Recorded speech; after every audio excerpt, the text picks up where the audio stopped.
Oke, sebelumnya kita sudah membahas tentang terkait KMBM tryout UTBK ke-7 ya. Sekarang kita akan bahas yang literasi bahasa Indonesianya. Langsung kita masuk ke pertanyaan pertama.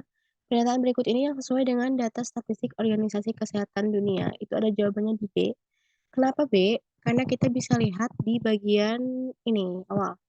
Data statistik, kata kuncinya data statistik Organisasi Kesehatan Dunia menyebutkan bahwa di dunia terdapat 500 jenis penyakit. Jadi di sini data statistiknya membahas tentang 500 jenis penyakit ya.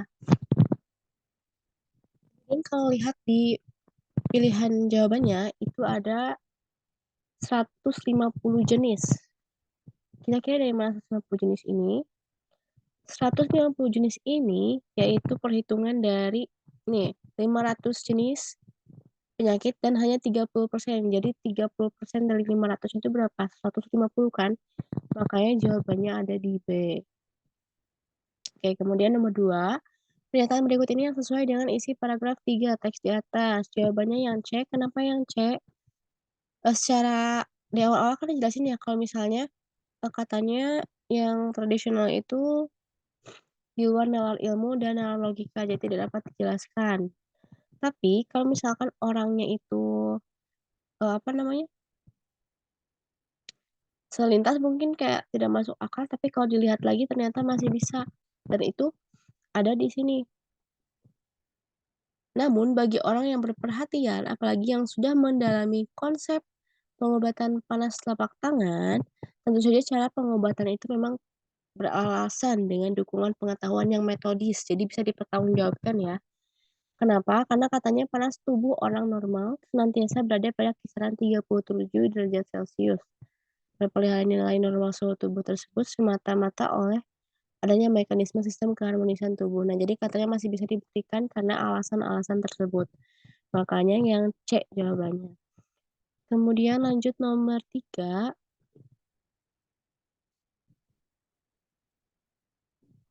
Dari bacaan di atas dapat disimpulkan bahwa, nah kita lihat di sini ada jawabannya itu yang B. Kenapa yang B? Kita lihat yang A. Flu burung dan demam berdarah menyerang lagi. Kalau misalkan jadi simpulan harus menyeluruh ya, harus lengkap. Kalau misalkan hanya tentang menyerang lagi, kan isinya juga ada tentang kerugian ya, yang mana katanya banyak korban, kemudian banyak ternak yang harus dimusnahkan gitu kan. Makanya tidak hanya menyerang saja. Kemudian yang B, kenapa yang B? Karena di sini ada kata kerugian. Kerugian di sini meluas ya, mulai dari kerugian dari segi tadi peternak yang kehilangan hewannya, hewan ternaknya, kemudian juga ada demam berdarah yang memakan banyak korban, gitu. Kemudian yang C, unggas yang terserang flu burung terpaksa dimusnahkan. Nah, tidak hanya pemusnahan tentang flu burung, tapi juga ada tentang demam berdarah. Jadi yang C kurang lengkap. Yang D, banyak korban demam berdarah yang meninggal. Apakah hanya korban demam berdarah? Ada simpulan untuk jadi simpulan? Enggak ya. Tapi kerugian yang tadi juga ada tentang flu burung yang unggas-unggasnya harus dimusnahkan. Kemudian yang D, banyak korban demam berdarah yang meninggal. Iya itu yang tadi, maaf. Yang E, korban demam berdarah lebih banyak daripada flu burung. Di teks juga tidak hanya terkait dengan korban, tapi juga kerugian lainnya ya. Kerugian peternak tadi. Makanya untuk jadi jawaban dan untuk jadi simpulan di sini itu yang B, karena kerugian ini lebih meluas gitu untuk dijadikan simpulan. Kayak gitu. Lanjut nomor 4, dari bacaan di atas diketahui bahwa apa? Flu burung hanya menyerang unggas, apakah benar? Tidak ya, ada juga orang yang terkena flu burung menyerang unggas saja. Iya memang, tapi tidak hanya itu ya, tidak hanya flu burung kan. Kemudian yang B, baik flu burung maupun demam berdarah sama-sama maaf salah lihat. Yang B, flu burung tidak menyerang manusia. Menyerang nggak?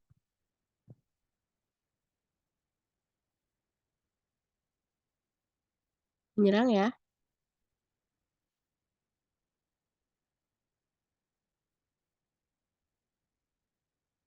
sama-sama memakan korban juga. Yang C, pemerintah menyiapkan dana. Nah, ini jawabannya. Kenapa? Jadi dari bacaan atas dapat diketahui bahwa di sini ada di teksnya. Nah, oleh karena itu pemerintah telah menyiapkan dana miliaran rupiah untuk menanggulangi meluasnya flu burung. Kalau yang D kenapa salah? Karena tidak menyinggung tentang 3M efektif ya. Yang E juga sama, pemusnahan unggas yang terserang flu burung agar dilakukan. Tidak hanya itu juga yang bisa kita ketahui dari teks tersebut. Nah, jawabannya di C. Lanjut nomor 5. Nomor 5 ini kita masuk ke teks baru, ada teks A dan teks B. Kita lihat soalnya dulu. Berdasarkan isi teks B, kepada siapa penulis berpihak? Nah, kita lihat di sini teks B membahas tentang apa? Salah satu cara untuk meningkatkan etos kerja adalah menggunakan saluran sistem nilai paternalistik. Paternalistik yang umumnya dianut oleh bangsa Indonesia. Umumnya, pada masyarakat paternalistik, sistem nilai yang dianut akan lebih mudah berubah apabila perubahan itu dimulai oleh patron yang menjadi panutan masyarakat itu. Dalam kehidupan masyarakat model kehidupan pada dasarnya adalah tiruan dari model-model kehidupan para pemimpin, baik pemimpin formal maupun informal. Oleh karena itu, para pemimpin di sini banyak menyinggung para pemimpin ya. Masyarakat baik pemimpin tingkat daerah maupun tingkat tinggi dapat menjadikan dirinya sebagai alat tiruan bagi peningkatan etos kerja masyarakat. Nah, di sini bisa terlihat ya kecondongannya, yang mana pemerintah menjadi cerminan bagi masyarakatnya. Nah, kira-kira ada nggak jawabannya? Jawabannya ya ada ya, jawabannya memang pemimpin Indonesia. Jadi yang teks B itu penulisnya berpihak kepada pemimpin Indonesia.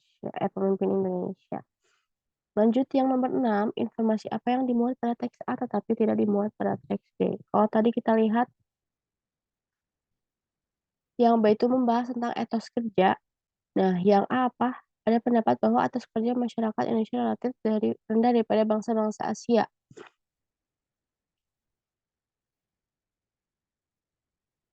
Rendahnya tingkat kemajuan tidak berkaitan sama sekali dengan rendahnya etos kerja.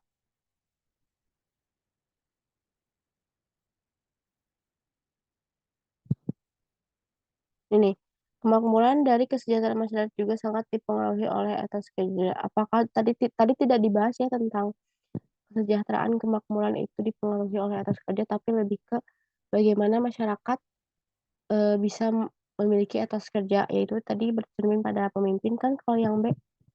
Nah, kita lihat jawabannya itu yang ada hubungan antara etos kerja dan kesejahteraan. Betul ya?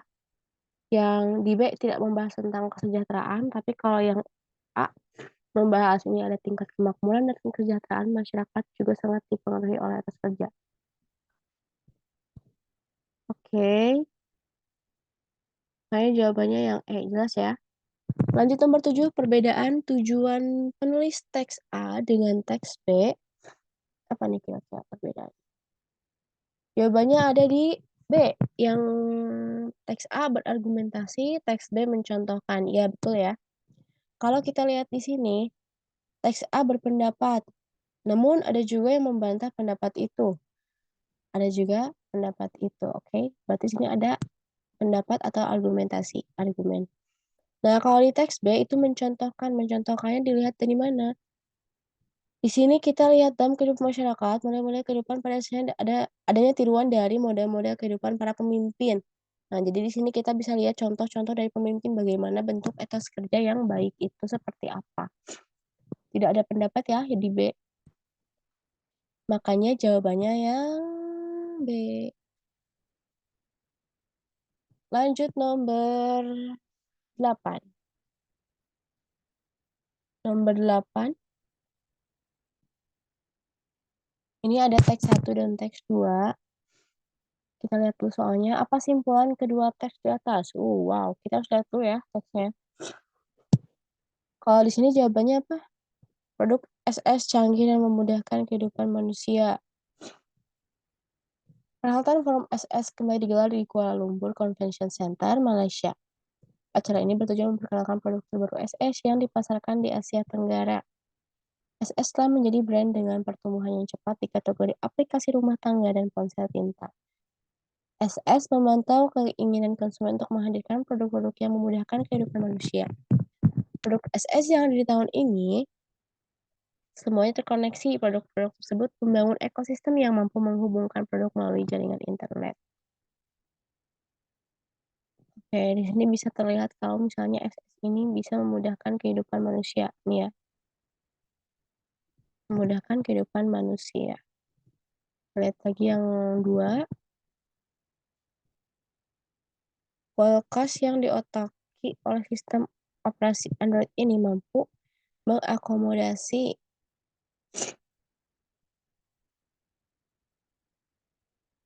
depot televisi terbaru yang dilengkapi dengan teknologi quantum dot. Teknologi ini diklaim menawarkan kualitas gambar realistis.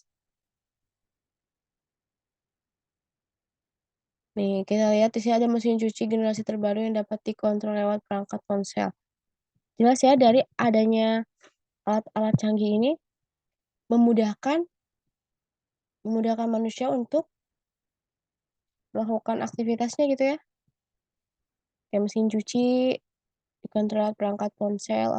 Enak banget tuh berarti.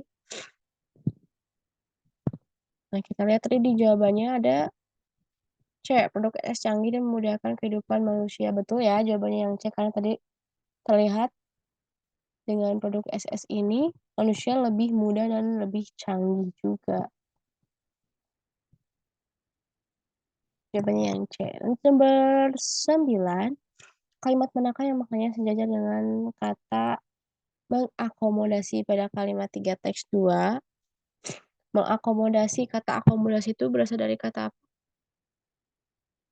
akomodasi, menyediakan, akomodasi. Kira-kira kita bisa lihat di kalimat ke berapa nih?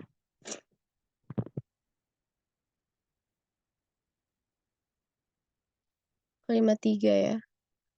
Kulkas yang diotaki oleh sistem operasi Android ini mampu mengakomodasi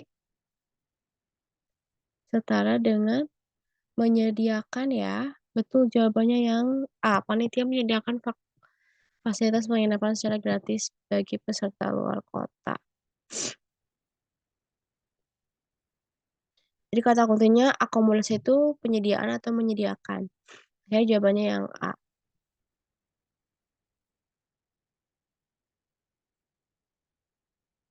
10. Informasi manakah yang terdapat pada teks 1 tetapi tidak terdapat pada teks 2? Jawabannya yang B. Kenapa? Kita lihat di sini ada pembahasan tentang forum SS Convention Convention Center. Di sini dibahas ya yang di 1, tapi yang di 2 tidak, karena yang 2 ini lebih condong ke pemaparan tentang produk-produknya saja. Tidak membahas tentang perhelatan forum tersebut.